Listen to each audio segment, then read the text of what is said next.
Creo que a veces las oraciones que se cumplen pueden ser las más peligrosas.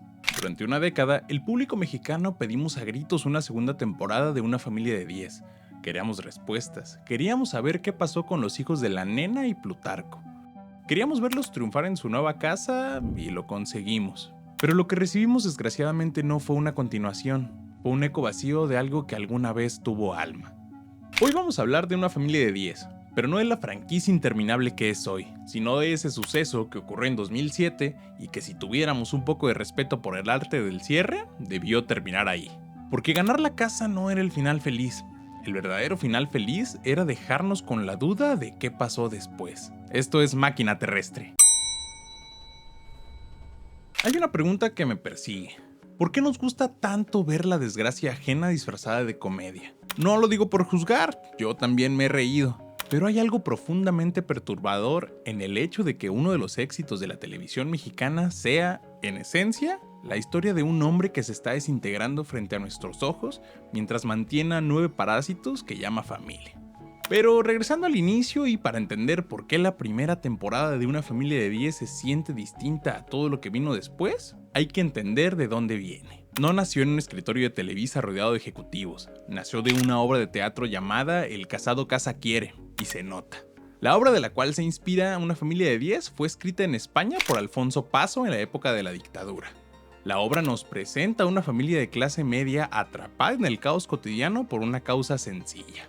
Una casa demasiado pequeña abarrotada de parientes. La inspiración de los personajes, al menos en esta primera temporada, son bastante obvios, y realmente no hay problema con eso. La tropicalización siempre ha sido algo que nos gusta mucho como público en México. Guapo como yo que cantaba y ahora es Luis Miguel. Pero regresando a Una familia de 10, si vuelves a ver estos primeros capítulos con atención, te das cuenta que la serie no está grabada como un programa de tele normal. Tiene un ritmo de teatro televisivo, pero llevado al extremo.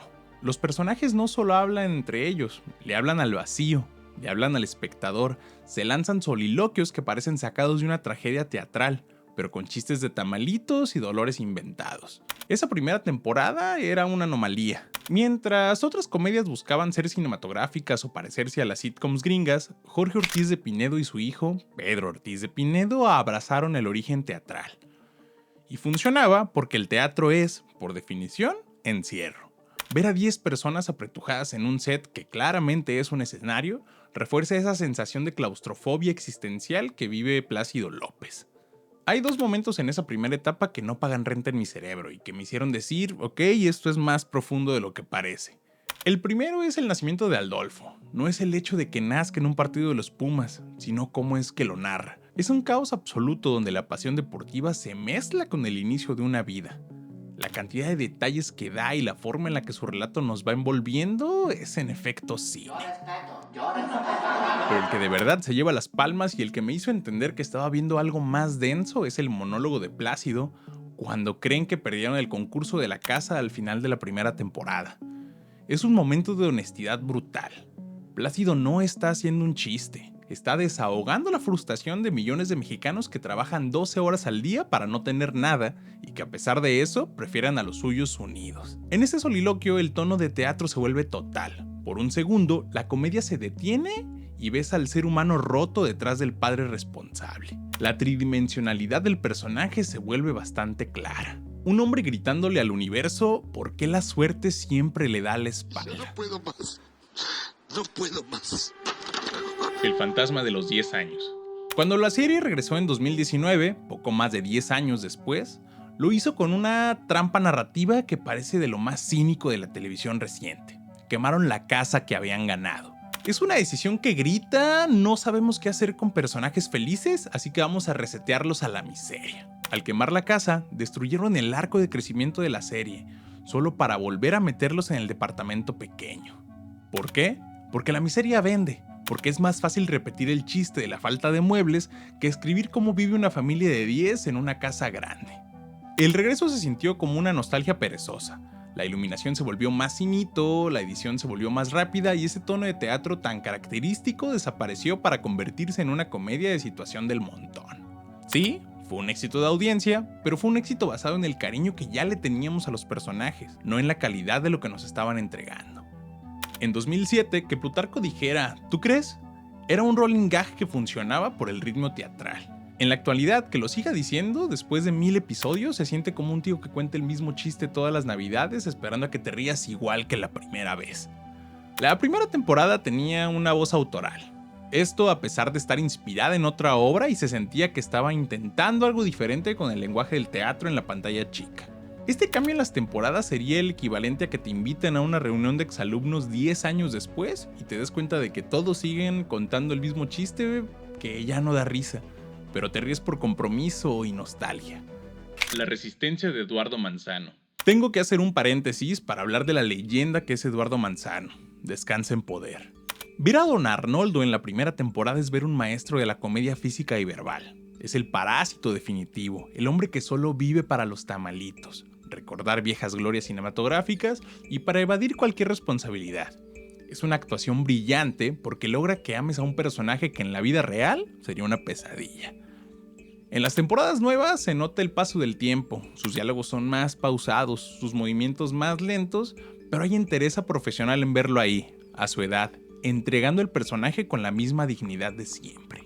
Me duele un poco verlo solo repetir frases hechas, pero respeto profundamente al hombre que decide morir con las botas puestas en el escenario que lo hizo grande.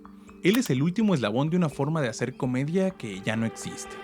La sombra de los Peluche y el factor Haitovich. Mucha gente compara a los López con la familia Peluche. Y sí, la familia Peluche tenía más presupuesto, más fama y un estilo visual más único. Pero una familia de 10 tenía algo que a Derbez a veces se le olvidaba, sentido de pertenencia. Los López vivían en un edificio que se caía a pedazos, lidiando con problemas que cualquier persona que deba 3 meses de renta puede entender. Y bueno, hay que darle puntos extra a Ortiz de Pinedo por una sola cosa, usar su plataforma para tirarle indirectas a Haitovich. No me digas que Rey Haitovich regresa a la televisión. Es todo lo que quería mencionar sobre eso, es como un servicio a la comunidad. La pregunta que no debimos responder. A veces los fans somos el peor enemigo de nuestras series favoritas. Pasamos años pidiendo una segunda temporada, preguntándonos qué habrá pasado con los hijos de la nena y Plutarco, cómo será su vida en la casa nueva. Pero la verdad es que hay preguntas que es mejor que no tengan respuesta.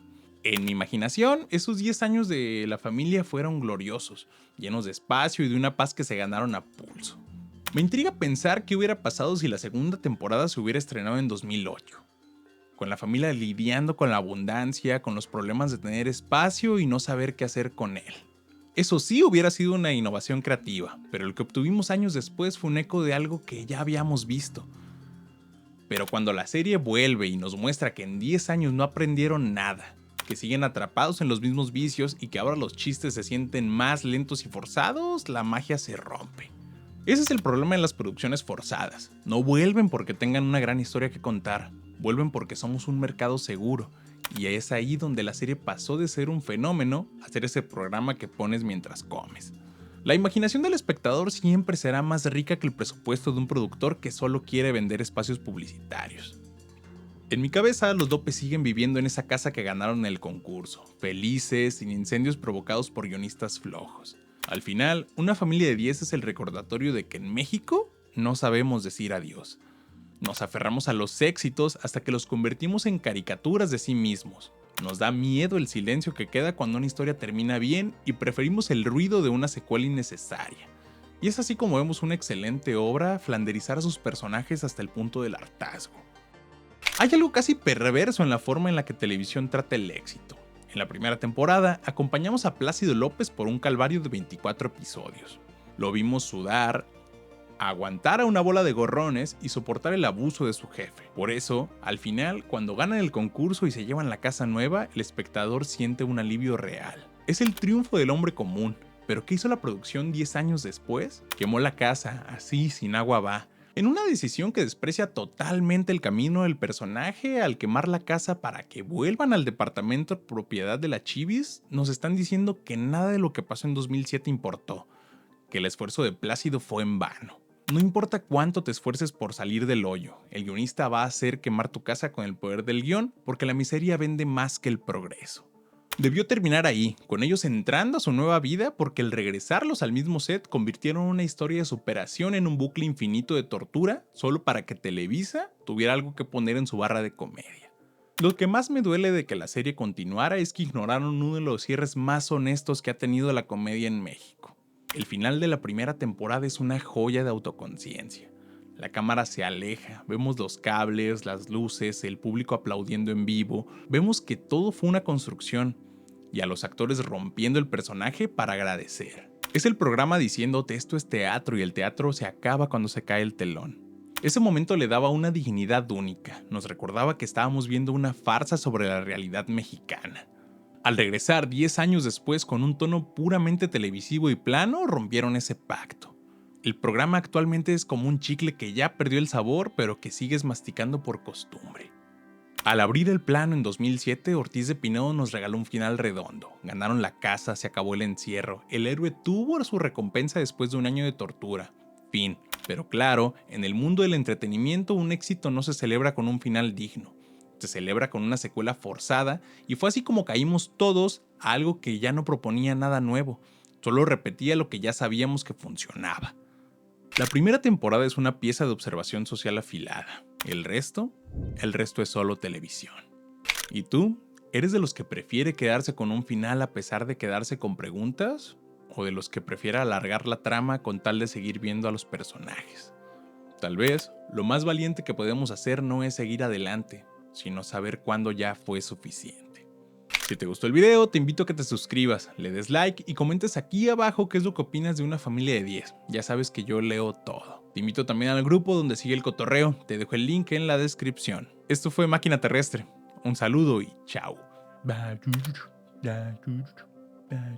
Una Familia de 10.